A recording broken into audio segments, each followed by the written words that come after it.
Welcome to another exciting episode of Musa and Show. Here is what we have today. And then you have fools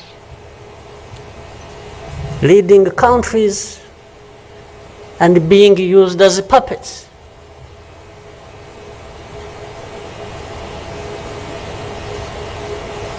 And they are stealing from their own resources, which they should be putting to the good use of their own people and develop them.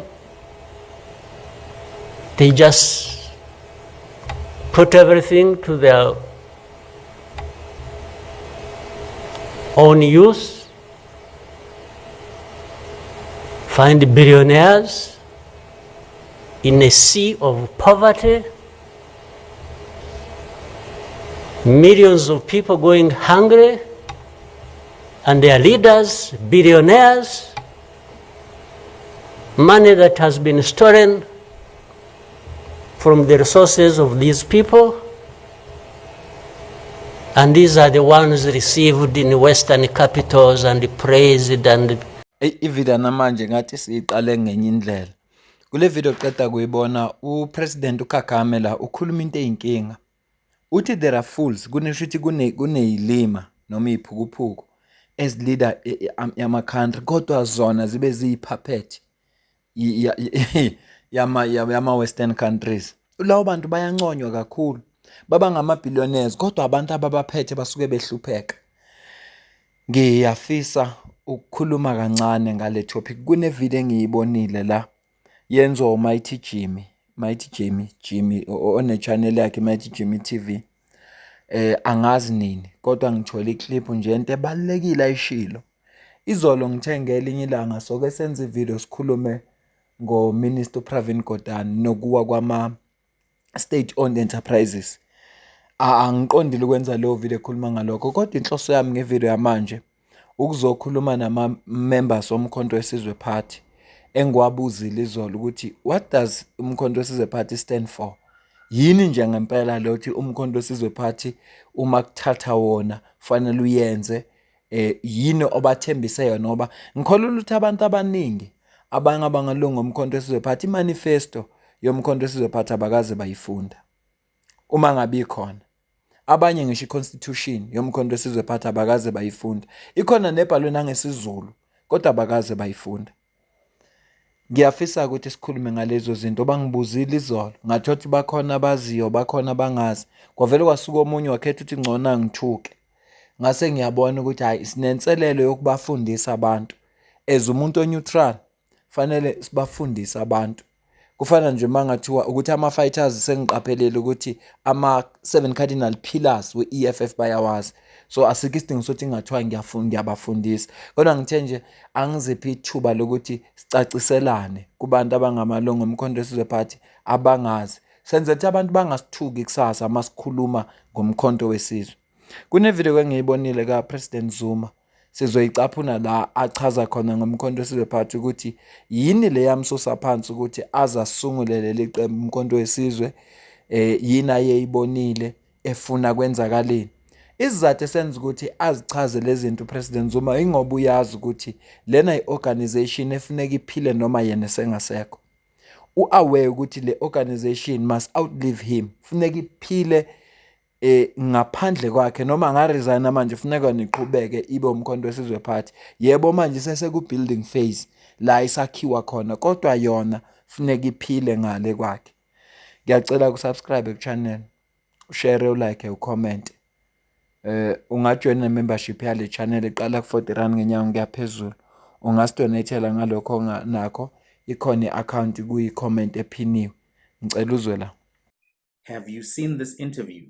Sakina Kamwendo of the SABC was speaking to a German professor, Professor Thomas Hausen. And what he said was very explosive. Let's just listen. Thomas Hausen, your opening words were that Ramaphosa, the dream candidate of the EU in 2017, has reached his sell-by date. So he was the dream candidate. Why? Yabona nje ngaphambi ngiqhubeke ngidlale le video ngifisa ukuqaphele lokukhuluma. Bathi uthe uProfessor uPresident Ramaphosa he was the dream candidate of the European Union. A dream candidate of the European Union. Uthi manje he has reached his sell-by date. Angifuni nje ukuthi le party isilahlekele asambe nayo ngempela. Because he was believed to be a successful businessman, people didn't look exactly at the performance of his businesses. They didn't realize what role he played in the downturn of Lonmin, where a share price of maybe £10 fell to 10 pence. They didn't look at Chanduka. They didn't look at actual performance. They were hoping that a pragmatist, in a way a social democrat, would tame the transformation energy of the ANC. So that was the hope. That's why the West supported very strongly the Ramaphosa candidature, even financially. A lot of money was raised in London to help him win the nomination at the ANC conference at the time. But he hasn't fulfilled the promises. The Eskom situation, the power situation has got worse. The national railways during his term were destroyed. There are basically no more national railways. Petrosa is as bankrupt as Eskom. And so we can carry on. The state-owned enterprises are ruined. Of course, Minister Pravin Gordhan should be probably the first one to answer for that. But strangely, he was not replaced. He is retained together with the pillars of the old ANC, like Minister Mantashe, like Minister Kelly, and quite a few others. Phambi kuba sidedela uMighty Jimmy asichazele noma sihlaziyele lenkulumo kodwa okuvela ngokusobala ukuthi uPresident Cyril Ramaphosa kunetask ababemlandele yona baze bafaka imali eningi amanye ama-funds ayifunda icampaign yakhe ukuze awine ipresident ye-ANC okuyi-CR17 ayivele London. Kodwa abakushoyo la ukuhamba phambili ukuthi i-Eskom ngaphansi kwakhe ifile namanye ama-state-owned enterprises afile under i-presidency yakhe.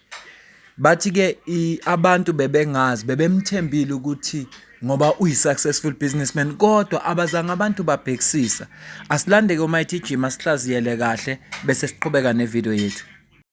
So he says three things. Number one, that Cyril Ramaphosa was not a successful businessman. He says that he depreciated the share price of Lonmin, depreciated the share price of Chanduka, meaning basically that nobody should have expected him to be able to turn things around for South Africa. He says, number two, and this is something very explosive and it links to something else. He said that Cyril Ramaphosa had the support, financial support of the EU.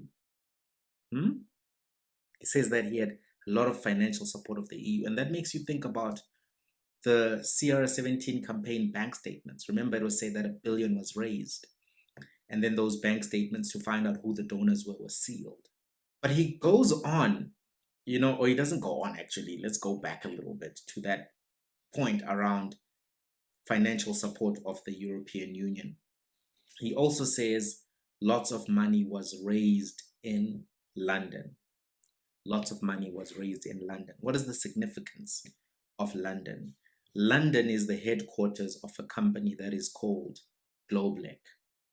Globeleq is the leading majority, company in what is known as the eCamva Consortium. The eCamva Consortium is a group of 4 companies consisting of Mainstream Renewable Energies, Globeleq, African Rainbow Minerals and Energy, and H1 Holdings, which are winning all of the tenders, their preferred bidders for IPPs in relation to the production of solar and wind power stations. Globeleq is owned by the Colonial Development Corporation. Colonial Development Corporation. And this is a corporation that was basically founded by the British government as their investment arm to make profits. And over decades, they have done a lot of projects in Africa for the express purpose of making profit for Britain. That may explain why President Cyril Ramaphosa had to go meet up with King Charles last year. That may explain why there is a national state of disaster to accelerate the onboarding of IPPs. A lot of money was raised in London. This professor he's given up the game. He's given up the game. Usuyabona ukuthi investment yabaseLondon ayibanga yize ngoba lama company asupply ngamasola nayo yonke lento lezathe ezichaza la Mighty Jimmy awawinile wonke amathenda. So even though bebazi ukuthi uCyril Ramaphosa was not a successful businessman and nama company lawa kawaranile afile phansi kwakhe, bebazi ukuthi neSouth Africa ngeke ayithatha ayisephambili, kodwa kunomsebenzi ebebezowenza ekulungiseni indaba zamasola. Lokhu uma uzwa uprofessor lokade ekhuluma la ethi yingakhe buye nalama minister lawa njengogwede Mantashe nobani, usuyasiqonda isizathu mhlawumbe ngiyacabangela la anginasho esenza ukuthi uma ngabe ethu President Zuma kufuneka kube khona inuclear ezokwena kube khona ama nuclear power stations, into ezizathu esenza ukuthi alwe usuyasibona. Uma kodwa lokho kucabangela kwami ngicatshangiswa phela isimo ngoba lento lezi kwakufaneka bayilwise leyo nto leyo ngoba bayingxenye yabantu ababesedilini. Asiqhubeke ke sidlulele phambili siza ukuthi uPresident Zuma former president eCountry uthini yena kungani avula umkhonto wesizwe party. Kuthi ke uma sekuphele konke sekunje ngabona ukuthi bengithi iANC file nje ngithi mhlambe sachuka ilele ngesisu lefifi kamicimizila isekho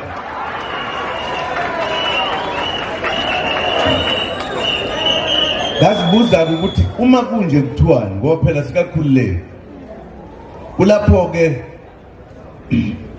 okwathathwa khona lesinqumo ngasithatha nje ngingedwa ngathi inkomo ngazala umuntu ngeke abakithi abantu ngeke bayivumele.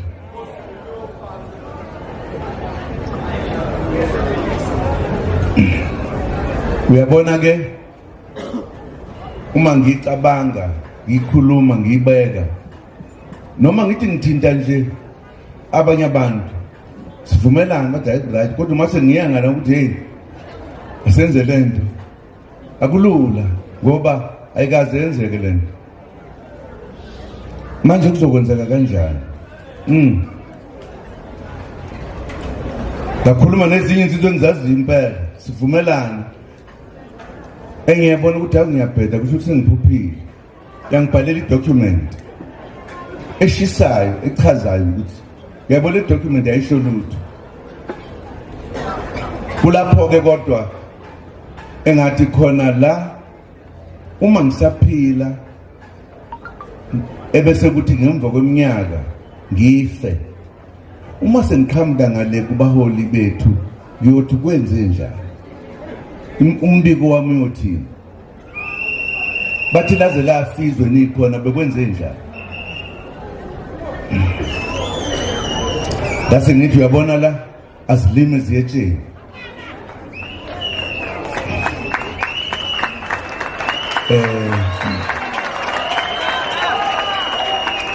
nokuthi noma kanjani abantu base South Africa bayolizwa leli qiniso lami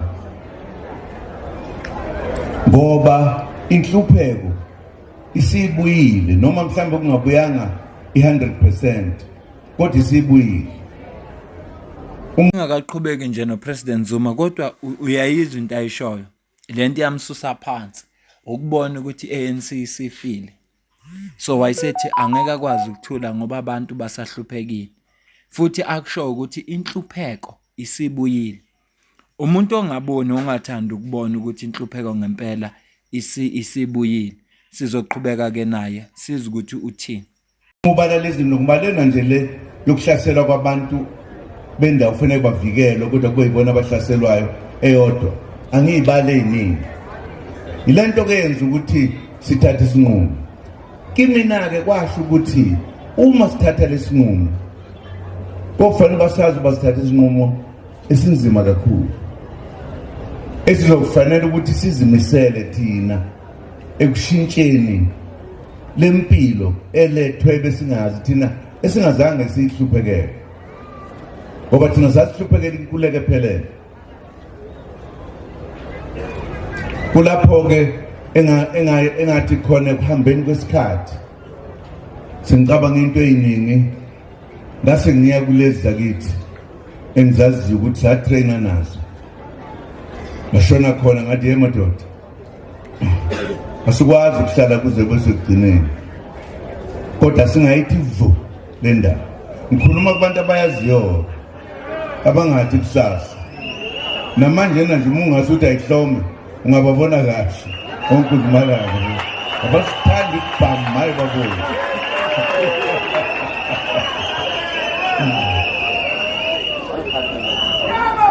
kodwa ngangeke futhi ngiye kubo bonke kodwa ngaya kwabathile kulapho ke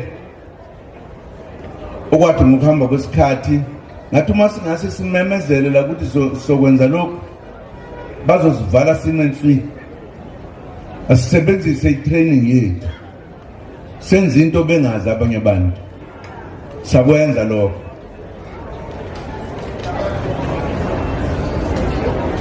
kwaya ngokuthi ake nisho sikususa nini into sitshena nini izwi wasitacela ukuthi akufanele lento siyiphathe kabi ingaze iphunyuke okokuqala nje akufuneki ukuthi izitha zethu zazi ukuthi sicabangani senzani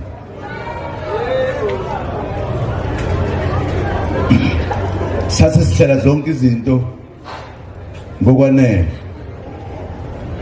iyaziwa kwabathile ezweni leli lakithi njengoba linje kodwa sazi kahle ukuthi nomzukwane sakhuluma abakithi bosizwe ngoba lokho esikwenzayo sithatha le ndawo ekade iphethwe umkhonto wesizwe sizophathwa yithi manje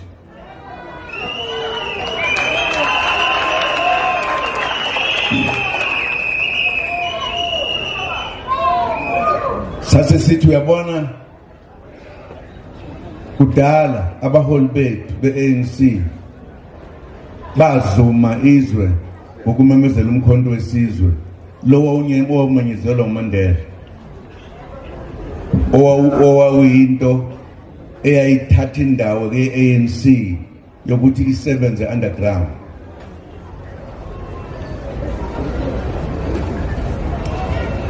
ngenkathi bayenza ku-December 16 kwakuyilanga elalaziwa ngokuthini konje before Dingan's Day